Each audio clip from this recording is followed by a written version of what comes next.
let's get you why the certain Baba seems to be in the news all over, which is the head priest of the Bageshwar Dham in MP's Chhatarpur district has been making headlines. Hailed by the followers for his alleged superpowers to heal miraculously, Dhirendra Shastri is now facing allegations of facing superstition. तो आरोप ये लगाया जा रहा है, बताया जा रहा है कि नागपुर में भी उनके खिलाफ एक कंप्लेंट दायर कर दी गई है और जिस तरीके से ये अपने जो फॉलोअर्स है या अपने जो भक्त है उनको इस तरीके से बात करते हैं कि आपके मन में जो बात हो मैं वो जान लूंगा और उसका हल निकाला जाएगा। इस तरीके के जो हमने देखा है कि उनके कितने चर्चा हो रहे हैं आजकल, हम देख रहे हैं कि न्यूज में भी वो काफी आ रहे हैं, लेकिन साथ ही साथ उन पे ये आरोप भी लगाया जा रहा है कि आप भ्रम फैलाने की कोशिश कर रहे हैं। लोगों की भावनाओं के साथ खिलवाड़ हो रहा है और बोलते हैं वहाँ पे कि कैंसर, हार्ट, यानी किस किस गंभीर बीमारियों का वहाँ पे इलाज होता है, जिसके चलते लोग वहाँ पे जा रहे हैं। भूत प्रेत का उतारा करवाते हैं। बम्बई से भी लौट के आए, उनको एक आसरा दिया जाता है कि वहाँ बागेश्वर में ठीक हो जाता है। कोई भी लोग ठीक नहीं हुए। ये अंधविश्वास के चलते लोगों की जिंदगी के साथ वहाँ खिलवाड़ हो रहा है। तो देखिए इस पर अब सियासत भी तेज हो गई है, जिसमें अभी जो बीजेपी के एक एमएलए हैं नारायण त्रिपाठी, उन्होंने खुले तौर पर उनको सपोर्ट किया है सामने आके और एक प्रोटेस्ट मार्च भी निकाला और ये भी पूछा कि क्यों ऐसा होता है कि जितने भी ये हिंदू गॉडमैन है उन्हीं को टारगेट किया जाता है। वहीं दूसरी तरफ छत्तीसगढ़ के जो मुख्यमंत्री है उन्होंने एक चैलेंज दिया है इन बागेश्वर बाबा को, ये कहकर कि अगर आप सही में चमत्कार कर सकते हैं तो जोशीमठ को बचा के दिखाइए। तो ये चमत्कार से समाज में जड़ता आती है, इसे एवॉइड करना चाहिए। ज्ञान की बात है लोगों के जीवन में, क्योंकि इससे कोई समाज का भला नहीं। जैसे कहा ना जोशीमठ अब समाप्त होने वाला है, यदि चमत्कार है तो बचा लो। अब इस चुनौती को स्वीकार करेगा क्या? प्रकृति के साथ यदि छेड़खानी कर रहे हो, प्रकृति के विपरीत जाके कोई काम करोगे तो उसे तो भोगना ही पड़ेगा। अब ये जो अपने आप को बागेश्वर बाबा कहलाते हैं वो अब सामने आकर कह रहे हैं कि मैंने तो कभी ऐसा कहा ही नहीं कि मैं जादूगर हूं या मैं चमत्कार कर सकता हूं, मैं तो सिर्फ जो लोगों की भावनाएं हैं उनका समाधान निकालता हूं और जहां तक भगवान का जितना साथ मिल सकता है वो लोगों तक उनका संदेश पहुंचाता हूं। इस question perhaps is his defence where people have been placing chadars and they have been lighting candles for the same, so why isn't that considered irrational. वो एक तरीके से कंपैरिजन कर रहे हैं कि जहां पर मोमबत्तियां जलाई जाती हैं और चादरें चढ़ाई जाती है तो उसे सुपरस्टिशन का नाम क्यों नहीं दिया जाता?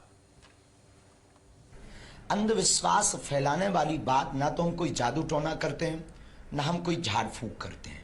हम केवल अपने इष्ट से प्रार्थना करते हैं और हमारे इष्ट बागेश्वर बालाजी महाराज, बागेश्वर हनुमान जी महाराज केवल हमारी नहीं हर उस भक्त की सुनते हैं जो श्रद्धा और विश्वास पूर्वक उनके चरणों में आता है।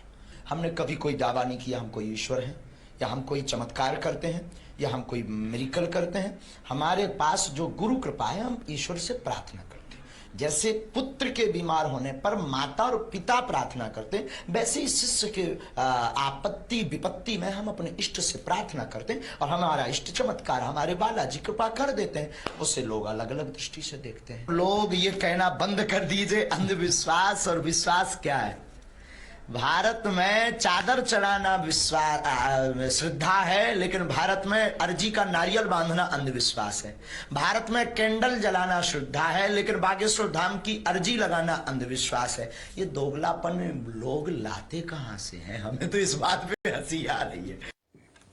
So Baba supporters, however, see untouched by all the controversies around him, reposing complete faith in his past and probably giving an insight into why the controversy around him in poll-bound Madhya Pradesh is only going to get bigger. देखिए बाबा की तो बहुत सारी शक्तियां हैं। उनका अर्जी वाला जो मंदिर है हनुमान जी का, वहां पर जाकर लोग अर्जी लगाते हैं और उनकी मनोकामनाएं पूरी होती हैं। जैसे बाबा जी कहते हैं कि एक नारियल लेकर आइए मेरे पास और नारियल यहाँ पर आप बांध कर चले जाइए। अगर मैं ना भी मिलूं, अगर मैं भी ना मिलूं तो भी मेरी साथ पेशी करिए आप और से आपकी इच्छाओं की। क्या होता है कि वो लोग भी करते हैं तो उनके बारे में कोई प्रश्न नहीं उठाता, उनके बारे में कोई समाचार मीडिया में उनका कोई विरोध नहीं होता। लेकिन जब भी हमारा सनातन धर्म उठाता है और जब भी ब्राह्मण समाज उठाता है तो निश्चित उसके लिए विरोधी तैयार होता है। और जो मनुष्य जो कर्म करता है उसी का वैसा फल प्राप्त होता है। आज हम आपको बता दें जो नाम या जो भी आपका भाग्य है और ये यदि वो आपके कर्म अनुसार यदि बदल जाए तो उसमें बाबा क्या करेंगे? मैं उन अंधविश्वासियों से पूछना चाहता हूँ कि हम जब ये बताते हैं कि चंद्र ग्रहण कब होगा, सूर्य ग्रहण कब होगा, उसको वो सत्य मानते हैं और उसको अंधविश्वास मानते हैं। अरे वो जल्लाद हैं, वो कुछ समझते नहीं है। अरे हम तो अपनी शक्ति से, ज्योतिष से पूरा तरकाल बता सकते हैं। ये वस्तु तो ठीक है, हम आने वाला भविष्य भी बता सकते हैं। गोविंद हमारे साथ फिलहाल जुड़ रहे हैं। गोविंद, इससे विश्वास कहा जाए या अंधविश्वास कहा जाए, क्योंकि इसमें लोगों की भक्ति भी जुड़ी हुई है लेकिन साइंटिफिक तरीके से उन्हें चैलेंज भी किया जा रहा है, तो पॉलिटिक्स इसमें कहां से आ गई, उसके बारे में जरा बताएं। देखिए, आस्था और अंधविश्वास के बीच ये एक महीन लाइन होती है और उसी को लेकर सवाल हो रहे हैं कि उस लाइन को क्या लांघा गया है। क्या उस लाइन को लांघने के जो आरोप के घेरे में है वो खुद पंडित धीरेन्द्र शास्त्री हैं, जो बागेश्वर धाम के पुजारी हैं, और आज उनका संभवतः आखिरी दिन है रायपुर में। और कई तरह के लोगों ने सवाल भी खड़े किए हैं, लेकिन तमाम नेता और कई हस्तियां उनके जिस तरह का वो कार्यक्रम करते हैं, दरबार लगाते हैं, उसमें पूरी आस्था लोगों ने जताई है। लाखों की भीड़ उनके दरबार में जुट रही है। ऐसे में चाहे तो आज सीएम भूपेश बघेल भी उनके दरबार में पहुंच सकते हैं। अब देखना होगा कि वो उनके इस तरह के क्रियाकलापों का पूरी तरह से समर्थन करते हैं। सवाल उठाने के लिए क्या गोविंद, क्योंकि भूपेश बघेल की तरफ से तो हमने देखा गया है, वो बोल रहे कि पहले आप जोशीमठ तो बचाकर दिखाए। देखिए, ये बात जो है बिल्कुल बोली जा रही है, जिसमें जो शंकराचार्य हैं उन्होंने भी सवाल खड़े किए थे कि आप अगर जोशीमठ की दरारें भर सकते हैं तो हम मान जाएंगे आपकी शक्ति को और आपको फूल बिछाकर आपका स्वागत करेंगे, आपके रास्ते में फूल बिछाएंगे। तो ये तमाम बातें। वहीं दूसरी तरफ एक मंत्री हैं खवासी लखमा, उन्होंने सवाल खड़े किए हैं इनकी शक्ति को लेकर।